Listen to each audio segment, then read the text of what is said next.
तो good morning guys. और अभी अपनी बन चुकी है चाय और नाश्ता नाश्ता चल रहा है, बिस्कुट का नाश्ता, नाश्ते में पास्ता। ये कौन सा पास्ता होता है? Cream pasta.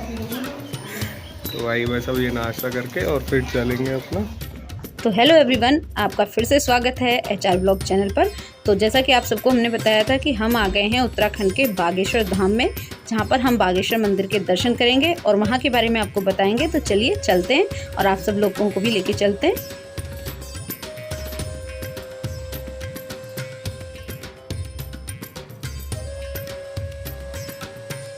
और अब हम आ गए हैं यहाँ पर और यहाँ लगा दी हमने अपनी गाड़ी पार्किंग में।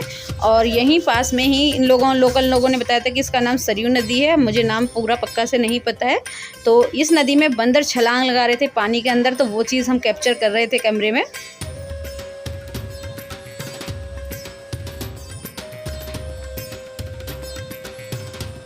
तो जैसा मैंने आपको बताया कि अभी हम आए बागनाथ मंदिर बागेश्वर धाम में।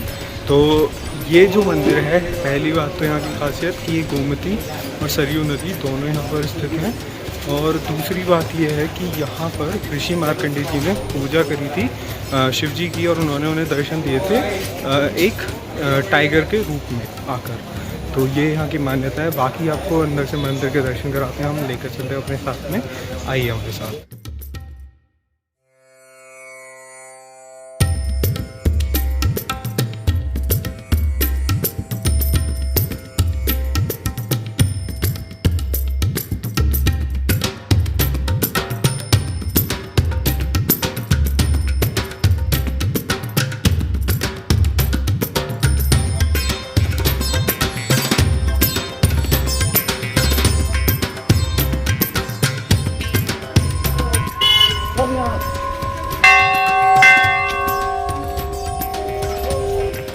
तो जैसे मैंने आपको बताया था कि यहाँ पर मान्यता है कि ऋषि मार्कंडेय जी ने पूजा करी थी और शिव जी ने उन्हें टाइगर के स्वरूप में आके उन्हें दर्शन दिए थे। तो यहाँ पर देखो एक प्रतिमा सबसे शुरुआत में ही मंदिर के एंटर करती यहाँ पर लगाई गई है, इसीलिए यहाँ पर। और ये आप मंदिर देखोगे तो आपको देखने से पता चलेगा कि कितना पुराना मंदिर है, क्योंकि देख कर ही पता चल रहा है कि ये मतलब पत्थर कितना पुराना होगा।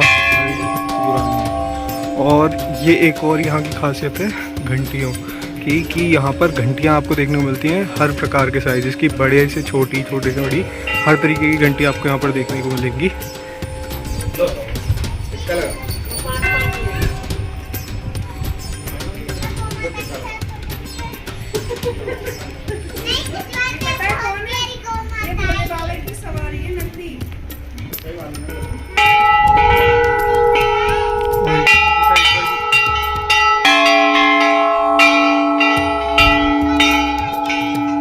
इधर साइड भी आपको देखो कितने सारे घंटे देखने को मिलेंगे।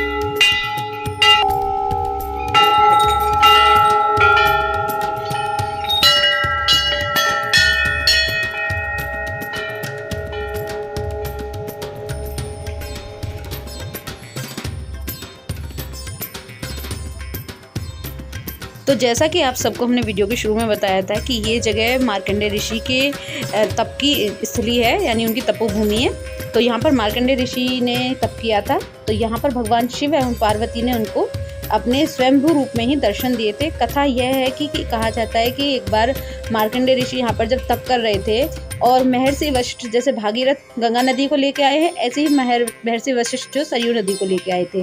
तो जब वो लेके आ रहे थे यहाँ पर, तो मार्कंडेय ऋषि जब यहाँ पे बीच में बैठ के एक शिला पर तपस्या कर रहे थे, तो नदी को जाने का रास्ता बंद हो गया। अब नदी निकल नहीं पा रही थी।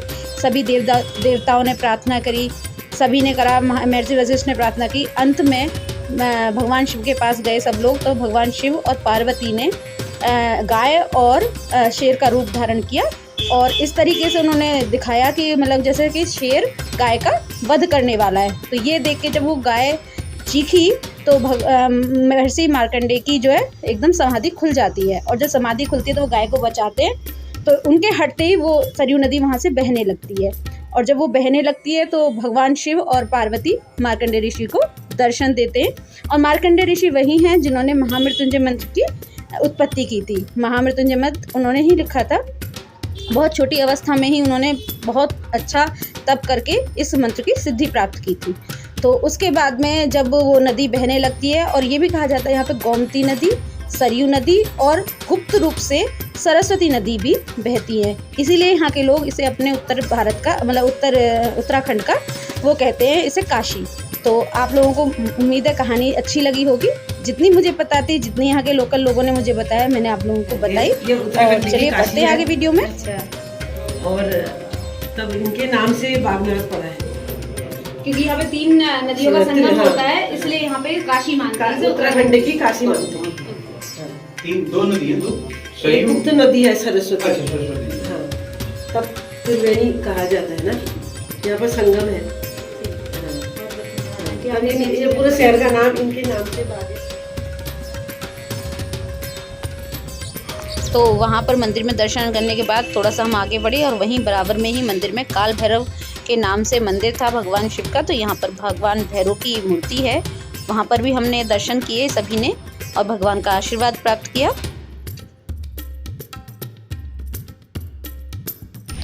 और इधर आप देख सकते हो कितना ही सुंदर दृश्य है कि ये देखिए, मतलब इधर मंदिर है, इधर आपको गंगा जी मिलेंगी।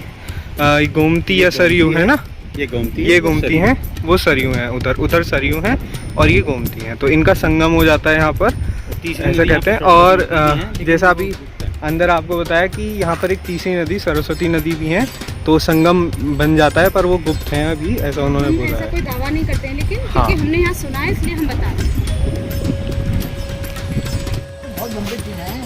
तो यहाँ से लगभग कितना दूर होगा बैजनाथ? यहाँ से बैजनाथ होगा 28 किलोमीटर और वहाँ होगा 30 किलोमीटर। एक से ज़्यादा लगेगा, पहाड़ों का तो ज़्यादा लगता है, 1 घंटा से ज़्यादा लगेगा। 1 घंटा लगेगा। और ये सोमेश्वर निकल रहा है इधर, ये सोमेश्वर वाला ये यहाँ पर हमने बहुत अच्छे से दर्शन किए। इसके बाद हम अपनी अगली मंजिल की ओर चल पड़े हैं, तो जो कि होगी हमारी बैजनाथ धाम। तो मिलते हैं अगली वीडियो में। राधे राधे।